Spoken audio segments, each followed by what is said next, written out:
Alam mo ba? Lutang ka ba kung minsan sa work? O stressed? O burnout ka na to the point na napapabayaan mo na rin sarili mo? Tagapagmana ng kumpanya yan. Baka naman kasi kailangan mo muna magpahinga. At alam niyo ba na may official holiday para dyan? Oo, may International Self-Care Day at baka ito na ang sign na kailangan mong mag-rest, rejuvenate, relax, and reset mula sa lahat. Ang International Self-Care Day ay ginugunita tuwing July 24. Ito ay itinatag para ipaalala sa lahat ng tao na ang pag-aalaga sa sarili ay hindi lamang isang luho kundi isang responsibilidad. Nagsimula ang International Self-Care Day noong 2011 na pinangunahan ng Global Self-Care Federation. Isa itong organisasyon na nagbibigay kaalaman tungkol sa kahalagahan ng wellness, healthy habits at empowerment pagdating sa kalusugan.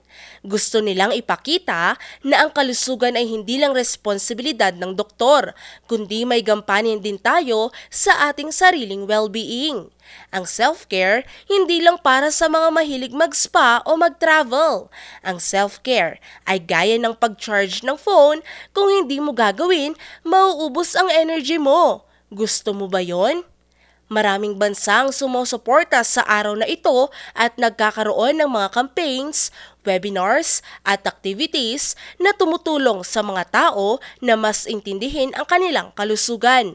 Sa bansang France, Portugal, Belgium, Spain at Australia, mayroong karapatan ng mga manggagawa na mag-disconnect pansamantala sa trabaho.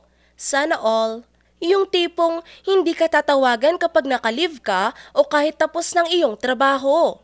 Sa Pilipinas, kahit hindi pa ito nationally declared holiday, parami na rin ng parami ang nagbibigay halaga sa pag-aalaga sa sarili, lalo na noong pandemya. Kung ikaw ay nakakaramdam ng burnout o parang nauubos ka na, baka oras na para pakinggan mo ang katawan mo. Walang masama sa paghingi ng break, sa pagkain ng paborito mong ulam, pagpapahinga ng hindi nagigilty, o kaya naman pag-a-add to cart online. Self-care is healthcare, ika nga ng mga eksperto. Sa mundong lahat gusto ka agad ng sagot, ng trabaho at ng resulta, paalala lang na hindi ka robot. Mag-ingat, magpatawa, matulog ng maaga kapag pwede, at higit sa lahat, mag-self-care. Ngayon, alam mo na!